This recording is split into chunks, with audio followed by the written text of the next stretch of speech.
Good afternoon. Welcome to Cannabis Africa. We work Canna News Africa and now at Cannabis Africa because we feel like it encompasses more cannabis things. Yeah, it's not just about the hardcore news. It's also about the lifestyle, all the awesome stuff that happens in the cannabis sphere. We're coming to you live today from Plettenberg Bay. We've been here for the Cannabis Cup, the Canna Cup, and the Garden Route Cannabis Festival.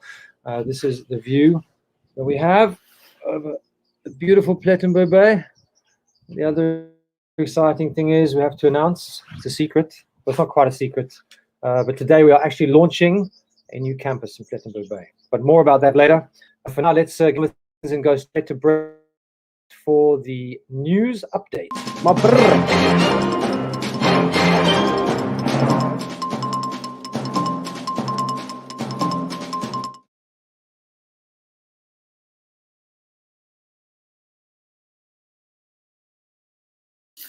Well, welcome to the Canosphere News Desk in a rather chilly Limpopo.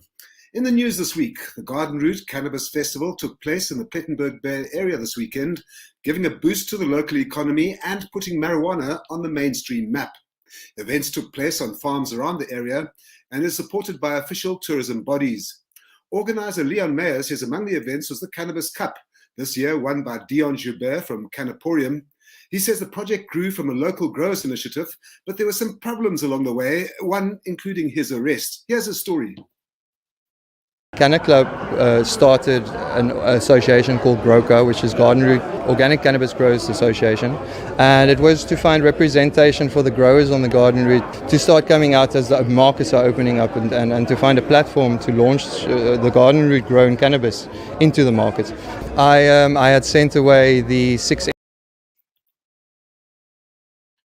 That's Cannabis Cup organizer Leon Meyer.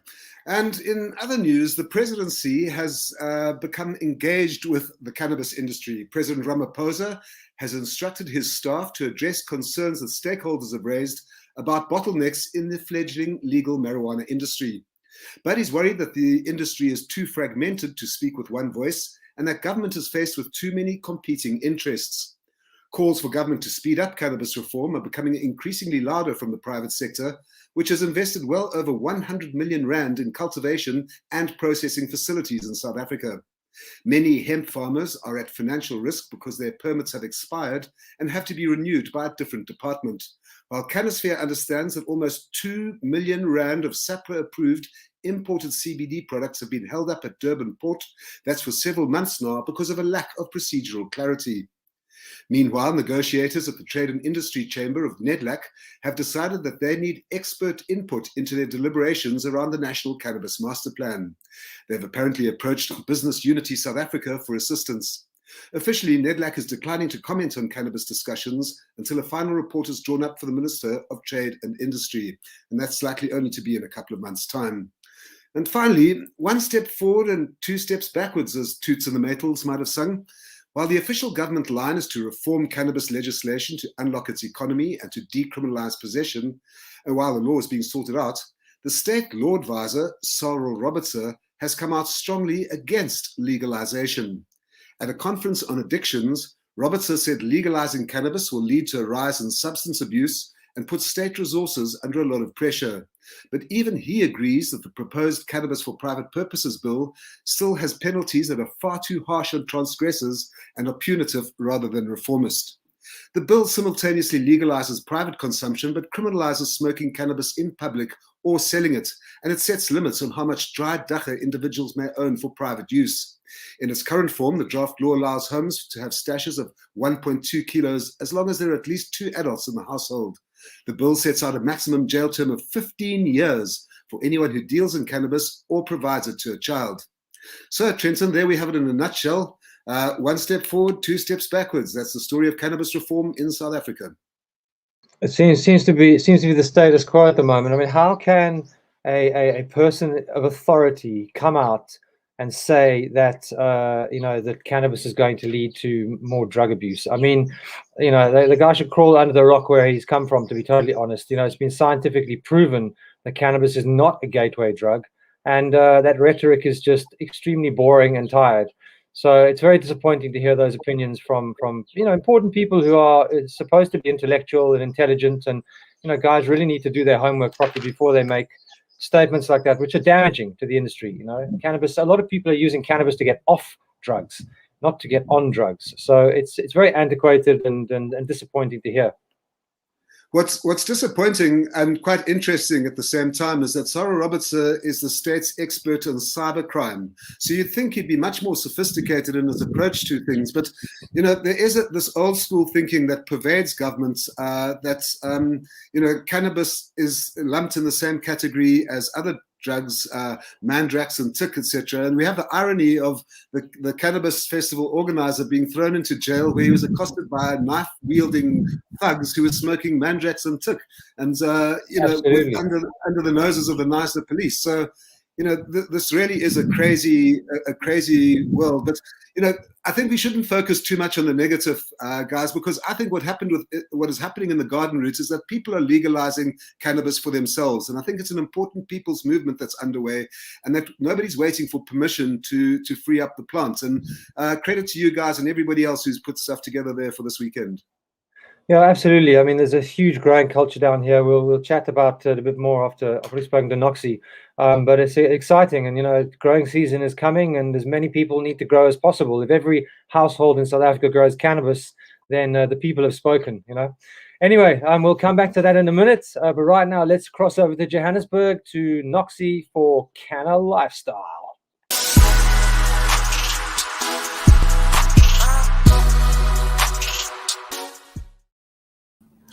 Thanks, Trenton and Linda. Well, in Cannabis Lifestyle News today, we're talking hemp smokes. Now, hemp smokes are on the rise, with various American brands launching their hemp cigarettes in South Africa, and consumers are eager to know what the buzz is all about. Are hemp cigarettes healthier than tobacco? Well, let's be clear. Smoke from both tobacco and hemp can irritate your lungs, and it isn't necessarily considered healthy. However, there are certainly better things for you to smoke versus worse things that you could smoke.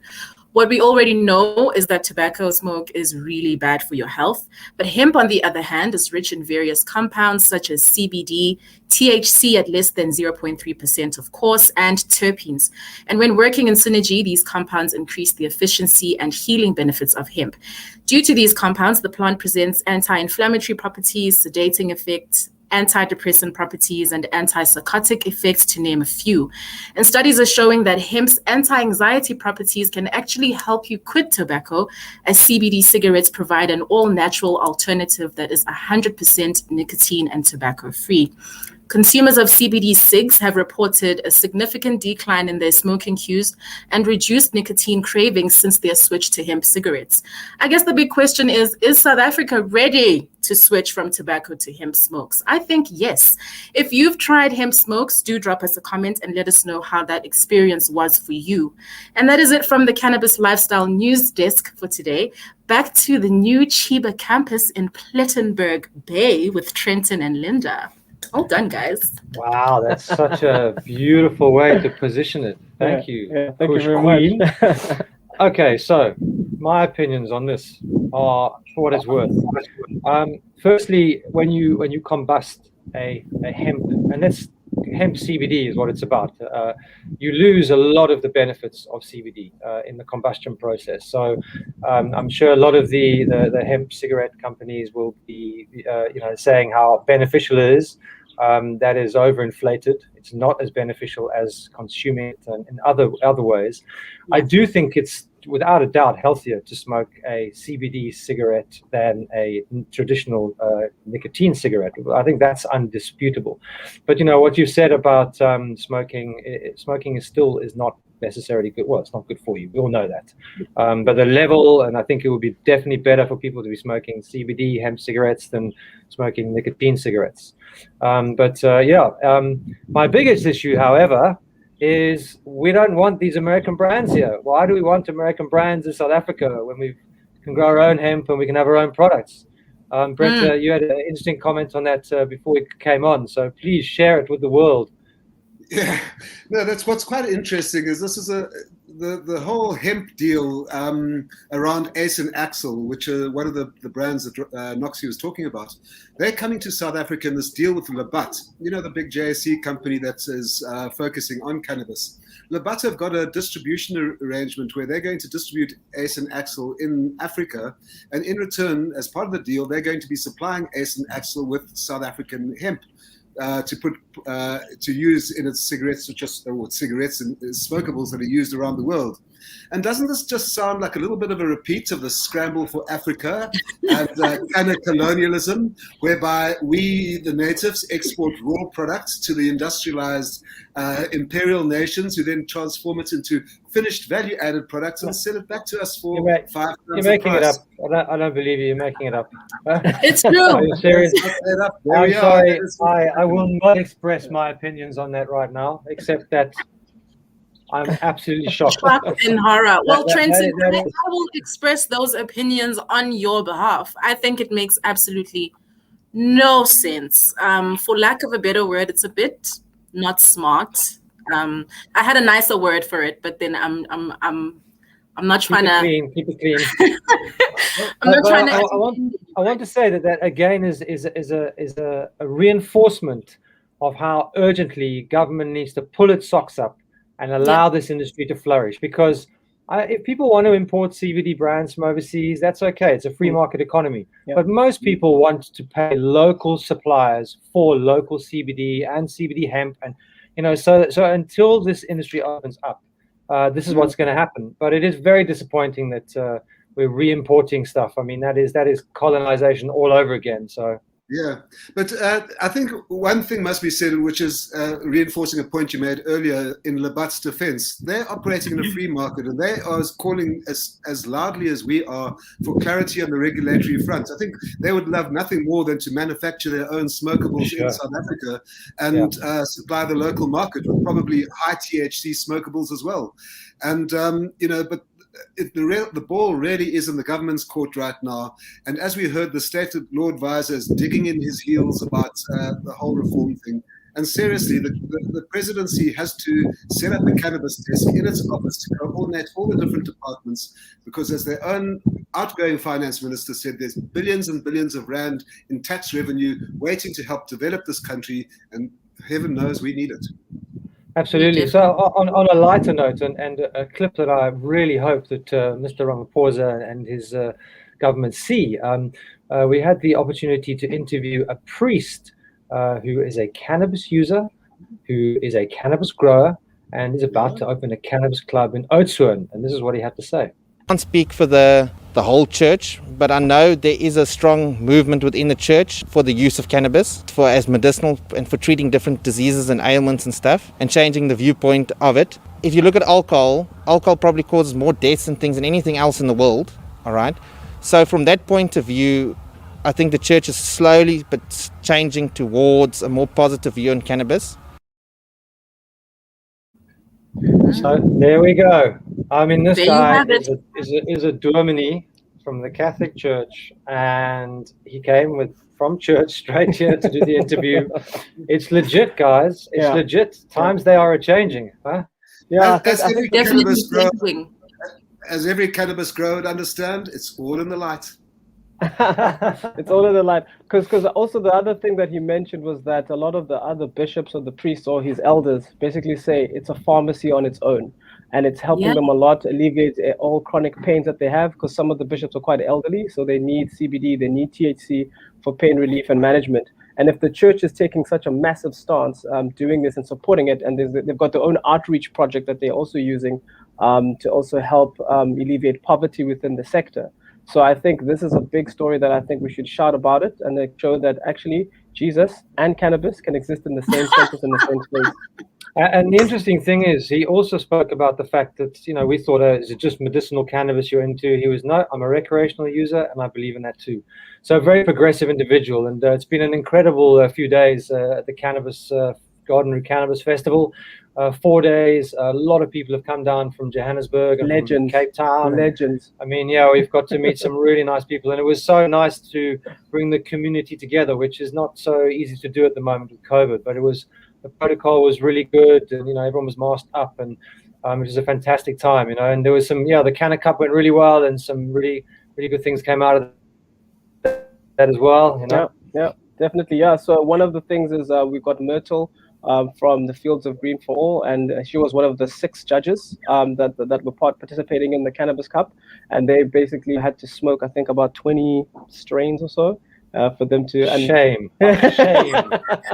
Such a horrible job to do. Horrible job. Yeah. So we've got some pointers or some notes from her now, just to give us some insights of how the whole process was. Being a cannabis activist for 11 years, I've smoked so many different strains, and I must say that it was really an honor to see in those little buds, in the little packets with the numbers, the love and care and dedication that has gone into producing those beautiful, beautiful flowers.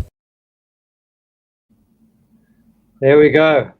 There we have it from the absolute expert. So it's incredible. We're really excited to be opening a campus here. Our first intake is in September. We're teaching aquaponics, hydroponics. It's part of the Canna Club network. There's a cannabis club on site where they grow all their own cannabis. So we're super excited to be launching in this region, because we really believe this region can put South Africa on the map in many other ways, from cannabis tourism. Imagine coming like from the States or Europe and coming and studying cannabis for 3 months and then having the garden route to explore on the weekends. Mind-blowing experience. So we'll have to get you guys down for a visit soon. Definitely. Well done, guys. That's me ululating. Well, it seems that we're not the only people that are ready for cannabis. We've got some comments here from Tusanang, who says we've been ready, and we have Kevin Pierman who says we made hemp cigarettes 2 weeks ago, 100% locally made. Well done, Kevin. That's good news. That's good news. Keep it local. Support local. Buy local. Keep it local. Let's keep the rands here and not export. We need to import euros and import dollars. Our economy needs it. So it's great news, Kevin. Congratulations. We look forward to seeing you go from strength to strength. That's it for this week from Cannabiz Africa. Thank you for joining us. We'll be back same time, same place. We won't be same place. We're back in Cape Town. But that's the beauty of modern technology. We can go worldwide. Worldwide, baby. Until then, have an awesome afternoon. Peace and love from the Cannabiz team. Bye, everyone. Bye.